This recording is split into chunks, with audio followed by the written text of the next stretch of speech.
You never expect that a good deed you do will save someone's life. You do good deeds without expecting anything in return. But sometimes, helping a stranger becomes a thread that pulls your entire future into focus.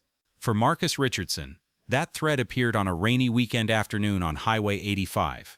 Marcus had been awake since 4 a.m., unable to sleep, staring at the court summons on his nightstand. Tomorrow morning, 9 a.m., courtroom 4B. Every time he thought about it, his stomach churned. 34-year-old Marcus had very dark skin, tired eyes that carried a lot of worry, and calloused hands from years of physical labor. He was the only father to 18-year-old Jasmine, who was starting her first year at State University on a partial scholarship. Everything he did, every decision he made, was for her. 6 months earlier, Marcus had made a choice he wasn't proud of. Jasmine needed $400 worth of textbooks. The university bookstore didn't accept installment payments. Jasmine called him in tears, saying she couldn't keep up with her classes without the books. Marcus had $87 in his account and needed to pay the rent in 3 days. So knowing it would bounce, he wrote a check and told himself he would pay it back when he got his paychecks from his 2 jobs. And he did. 2 weeks later, he went to that bookstore and paid back every penny plus the bounced check fee. But the store owner still filed a complaint. "It's a matter of principle," the man said. Now Marcus was facing 90 days in jail for writing a bad check. And if he went to jail, even for a month, he would lose both jobs, be unable to pay the rent, and Jasmine would have to drop out of school to support herself. Do you think the shop owner did the right thing? On Sunday afternoon, Marcus finished a repair job an hour outside the city, redesigning the bathroom, fixing the leaky sink, $80 cash for 3 hours of work. It wasn't much, but it was something. That money was a significant amount for Marcus. On Highway 85 on his way home, it suddenly started raining. Not a light drizzle, but a heavy downpour that turned the road into an almost invisible gray haze. Marcus slowed down, gripped the steering wheel tightly, the wipers working frantically. Despite everything, visibility was very poor. He could barely see ahead. Then he saw it, the faint flickering hazard lights in the rain. A black sedan pulled over to the side of the road, hood open, steam rising despite the downpour. Marcus's first instinct was to keep driving. He was tired. He could change everything tomorrow. Instead of stopping for strangers, he should prepare at home. His entire focus was on tomorrow's case, which would directly affect his life. But then he saw her, a woman in a suit, standing next to the car, soaked to the bone, holding her phone up, searching for a signal. She was limping slightly, favoring one leg. Without fully deciding, Marcus shifted his foot from the gas to the brake. He pulled over 20 meters ahead, turned on his hazard lights, and sat there for a moment. "You don't have time for this," he told himself. He needed to get home as soon as possible and prepare for tomorrow's case. But he also wanted to help that woman. He could see her in the side mirror, alone, vulnerable, in the kind of helplessness he knew from his own life. Marcus grabbed his coat and tool bag from the back seat and stepped out into the rain. Even though it was afternoon, the cold descended on him like a relentless wall. "Ma'am," he called out, walking toward her. "Do you need help?" he asked politely. The woman turned, and a look of relief crossed her face. She was fair-skinned, in her late 50s, her silver hair plastered to her head from the rain. Her expensive suit was ruined, and her mascara was running down her cheeks. "Thank God," she said, her voice trembling. "I had a flat tire and there's no cell phone reception here. I've been waiting here for 20 minutes, she replied. Marcus was like a gift sent to her. But the real gift was her. Marcus looked at the rear passenger tire. It was completely flat, the rim almost touching the ground. "Do you have a spare tire?" he asked. "I think so," said the woman. "In the trunk?" he asked, and with her permission, opened the trunk. There was a spare tire, a jack, and a tire iron. "Okay, I can fix this. But you need to get out of the rain." "Get in my truck and warm up," he replied. "I can't do that," said the woman. "Ma'am, you're limping and you're soaking wet. Please." "I'll take care of it right away," Marcus said politely. He knew such helplessness well. The woman hesitated, then nodded gratefully. Marcus led her to his truck, opened the passenger door, and turned the heater up all the way. "Thank you," the woman said quietly. "I'm Eleanor. Eleanor Whitfield," she stated her name. "Marcus Richardson. Hang in there, Mrs. Whitfield." "It won't take long," he said. He worked quickly despite the rain. He loosened the lug nuts, jacked up the car, removed the flat tire, and put on the spare. His hands were numb from the cold water. His shirt was soaked, but he kept working. This was his job, fixing problems, helping people, moving forward. 15 minutes later, he lowered the car and tightened the lug nuts one last time. He tapped on the window of his truck. "All done. You can go now," Marcus said. Eleanor carefully got out and looked in amazement at the changed tire. You did that very quickly," she said. "Practice," Marcus said with a tired smile. "I've done it a few times." Eleanor picked up her bag. "Please, Let me pay you. How much do I owe you? She asked. Her intention was to be polite to Marcus. Marcus shook his head. Nothing. I'm just glad I could help, he said. But you got soaked and wasted your time, said Eleanor. Ma'am, we help people as best we can, that's all. He began gathering his tools. You should get that tire repaired as soon as possible. A spare tire is only a temporary solution, said Marcus. He had done his job well. Eleanor looked at him, an unreadable expression on her face. Mr. Richardson, Marcus. Thank you. Really, she said. He nodded and started walking toward his truck. As he drove away, he glanced in the rearview mirror. The woman was still standing in the rain, watching him drive off. Marcus arrived home at 5 o'clock. Jasmine was studying at the kitchen table, her textbooks scattered everywhere. Dad, you're soaking wet, she said for a moment. I helped someone with a flat tire, said Marcus, going to change his clothes. How are your studies going? He asked, because he wanted the battle he was fighting to be worth something. There was only one thing that mattered to Marcus, and that was Jasmine. Good, said Jasmine. Professor Chen said my last assignment was the best in the class.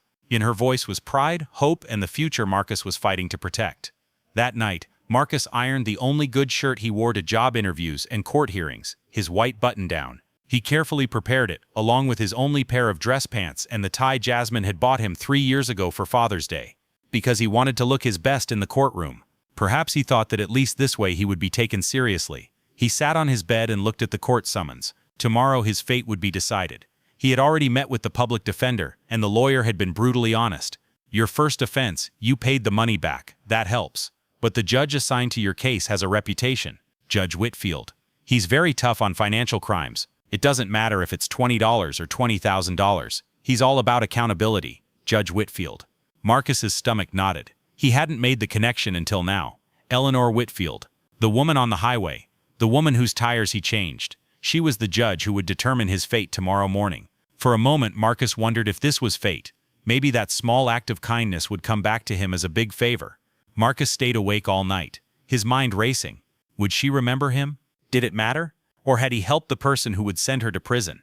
He kept asking himself these questions. Marcus wasn't afraid of punishment. He was only worried about Jasmine. He wondered how Jasmine would manage if he went inside. The next morning, Marcus stood in front of courtroom 4B at 8:45 a.m. His hands were shaking uncontrollably. His white shirt felt too tight, or maybe it was just the fear. Jasmine had insisted on coming, but he had refused. You have class. I'll handle it, he had said. Dad, I could miss a class, Jasmine replied. No, the reason we're here is your education. Don't waste it, Marcus said. He had always worked so that Jasmine would be well and could attend school comfortably.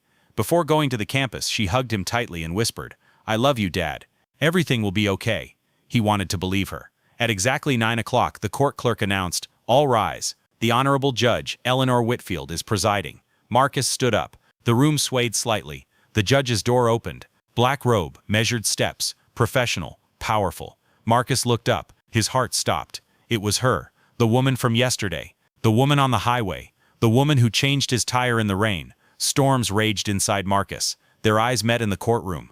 The woman's face was calm, unreadable, formal. Marcus's face showed shock, disbelief, and horror. Judge Whitfield sat down at her bench, organized her papers, acted as if nothing unusual had happened. But Marcus saw it. A very brief moment of recognition, quickly masked by professional impartiality. Court is in session, he said, his voice reflecting absolute authority. Case number 2024, CR 8847, State v. Marcus Richardson, Eleanor said. Marcus's public defender, Mr. Torres, leaned in. Be honest. Answer the questions directly. Don't get into details, he warned Marcus. The prosecutor summarized the charges. Issuing a bad check. $400 compensation paid but criminal charges still pending. Judge Whitfield listened impassively. Then he looked directly at Marcus. Mr. Richardson, please stand. Marcus stood up, his legs trembling. Do you understand the charges against you? She asked. Yes, Your Honor, said Marcus. And do you understand that issuing a forged check is a crime, regardless of your intent? Eleanor asked again. Yes, Your Honor, said Marcus. His answers were short and to the point. The judge paused for a moment, looking at the file in front of him. Tell me what happened. In your own words, he said. Marcus took a breath and composed himself. Your Honor, my daughter Jasmine started college this year, State University. She called me in tears because she couldn't afford her textbooks. The books cost $400. The bookstore wouldn't let her pay in installments. She was falling behind in her classes, he said. He paused, swallowing hard. I had $87 in my account. The rent was due in 3 days, but I couldn't let her fail. So, knowing it would bounce, I wrote the check. I told myself I would pay it back when I got my paycheck from my 2 jobs. Did you pay it back? Asked Judge Whitfield. Yes, ma'am. 2 weeks later, I paid back the entire amount, plus the bounced check fee, a total of $458. I have the receipt, Marcus replied. Mr. Torres handed the receipt to the clerk, who passed it to the judge. The judge examined the receipt carefully. So you knew the check would bounce when you wrote it? He asked. Your Honor, Marcus replied. That's fraud, Mr. Richardson, Eleanor said. I know, Marcus said, his voice trembling slightly. I know it's wrong. I didn't know what else to do. My daughter's education means everything to me. I'm raising her on my own. Her mother passed away when she was 6. Jasmine will be the first in our family to earn a college degree.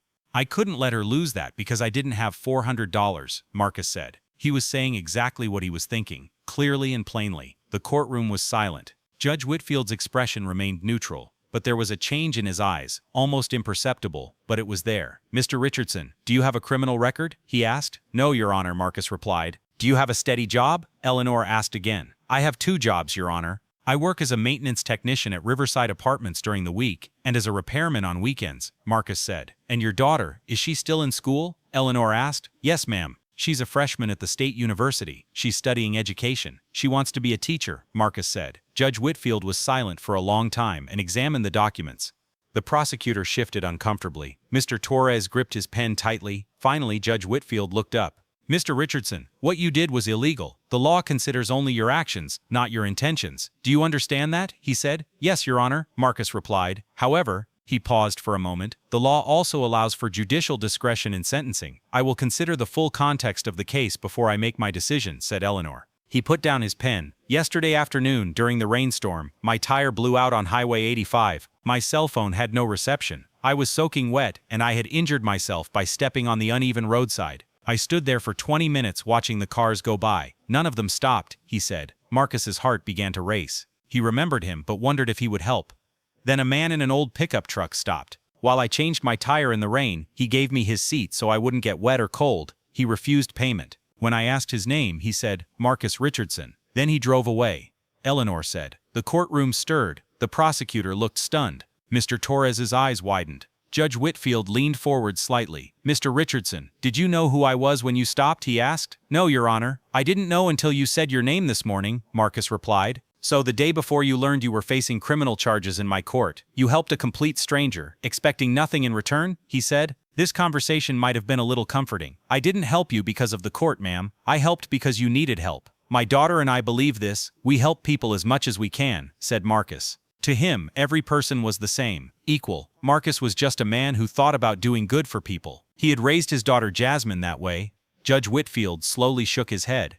The prosecution is recommending 60 days in jail and probation. They argue that financial crimes, even minor ones, must be punished to deter future behavior, he said. Marcus's knees were shaking. 60 days meant losing both his jobs, losing his apartment, Jasmine dropping out of school. However, Judge Whitfield continued, I am not bound by their recommendation. And I advocate seeing the whole person, not just their worst moment, he said. He picked up his gavel. Marcus Richardson, I find you guilty of issuing a bad check. However, I am sentencing you to 1 year of probation, 80 hours of community service, and mandatory financial counseling. No jail time, he said. The moment was unbelievable. Marcus couldn't breathe. No jail time. He could keep his job. He could keep his apartment. He could keep Jasmine in school. Also, Judge Whitfield added, I want you to complete your community service by teaching job skills to at-risk youth. I know you already volunteer teaching home repair, right? Yes, Your Honor, every Sunday at the community center. Then make it official. Teach those skills to young people for 80 hours. Because Mr. Richardson, what you did yesterday stopping to help someone told me more about your character than the crime you committed in a moment of desperation. He looked directly at him. You made a mistake. You admitted it. You paid the price. And when you had to choose between protecting yourself and helping someone else, you chose kindness. That matters. Judge Whitfield banged his gavel. The case is dismissed with conditions. You are free to go, Mr. Richardson. Marcus stood there, unable to process what had just happened. Mr. Torres took his arm and pulled him toward the exit without the prosecutor objecting. Outside the courtroom, Marcus collapsed onto a bench, his hands trembling, but this time with relief. He took out his phone and called Jasmine. Dad, what happened? No jail time, sweetheart. Probation and community service. I'm coming home. He could hear her crying over the phone. I knew it. I knew everything would work out. But everything didn't just work out. It was the beginning of something Marcus could never have imagined. 3 days later, Marcus received a letter at his apartment. Inside was a business card for a company called Second Chance Construction and a handwritten note. Mr. Richardson, I was serious about what I said regarding your character. I introduced you to a friend who runs a non-profit organization that teaches construction skills to people who need a second chance. They are looking for an instructor. The pay is better than your current jobs combined, and the hours are regular. If you're interested, call the number below. You changed my tire. Let me change your life. Judge Eleanor Whitfield. Marcus read the letter carefully for a minute. Then he dialed the number. 6 months later, Marcus stood in front of a class at Second Chance Construction, teaching 5 students how to frame a wall correctly. They were all like him, people who had made mistakes and were fighting for a second chance. It looks simple, doesn't it? Marcus said, holding a tape measure. But if your measurements are off even a quarter of an inch, nothing will fit right. Patiently demonstrating, answering every question, encouraging every attempt. These students reminded him of himself, people who just needed someone to believe in them. The program had changed his life. Better pay, regular hours, benefits. He could afford a safer apartment for Jasmine. He could help with her college expenses without panicking. She could breathe without constantly calculating whether she had enough money to make it through the month. But more importantly, she was helping change other people's lives. She was teaching them skills that would help them find jobs, build stable lives, and have hope. One evening, Judge Whitfield visited the construction site where Marcus's students were renovating a home for a low-income family. He walked around observing their careful work and the pride on each student's face. "You've built something extraordinary here," he said to Marcus. "You gave me this opportunity," Marcus replied. "I'm just passing it on."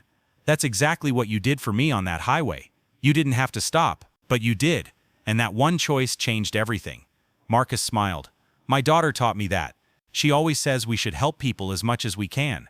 That's what makes us rich." A year after that rainy afternoon, Marcus was driving on Highway 85, the same road, a different day. But this time everything was different.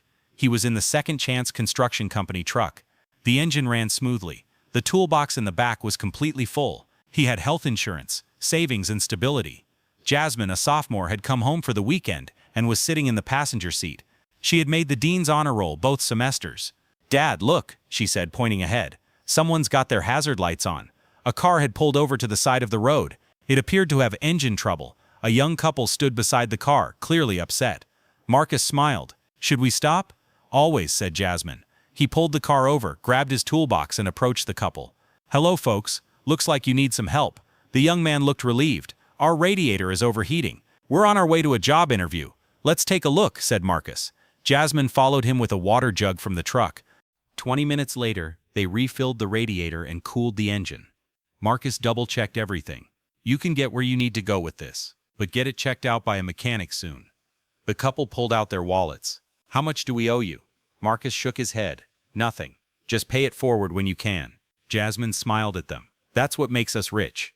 As they drove away, another car pulled up, a familiar black sedan. Judge Whitfield stepped out of the car in casual clothes. "Marcus?" he called out. "Is that you?" Marcus turned and responded with a broad smile. "Judge Whitfield. What a coincidence. On this highway, maybe it's better than we thought." He approached and saw Jasmine. "And this must be your famous daughter." "I'm Jasmine," she said, shaking his hand. "You changed our lives." "Actually," said Eleanor, "your father changed his own life. I just opened a door." They talked for a few minutes.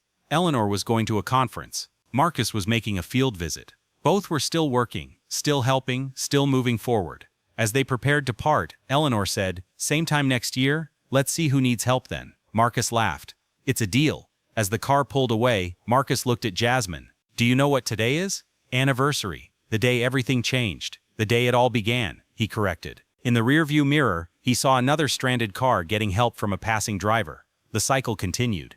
Kindness spread, one person to another, one by one. Marcus's story began with a fake check written in desperation, but it was transformed by a tire changed in the rain. Because one act of kindness created a chain reaction that changed not only his life, but the lives of dozens of others. The prosecutor had sought a 60-day prison sentence. Judge Whitfield gave him a second chance. Marcus turned that second chance into a program that offered the same opportunity to hundreds of people. Today, Second Chance Construction has trained more than 200 people. They have renovated 150 homes for families in need. Graduates of the program have started their own businesses, bought homes, and sent their children to college. All of this happened because one man stopped on a rainy highway to help a stranger. All of this happened because a judge chose to see not just the crime but the character. All of this happened because kindness, when given without expectation, creates ripples that spread far beyond what we can see. Marcus Richardson was terrified in court that day. He thought his life was over. But his life was just beginning. Because sometimes the worst moments in our lives create opportunities for the best transformations. Sometimes helping someone in the rain changes everything. Sometimes a single act of kindness determines the difference between despair and hope. And sometimes the person you help today will be the one who helps you tomorrow. Not because they owe you, but because that's how people behave when they remember what it means to be human.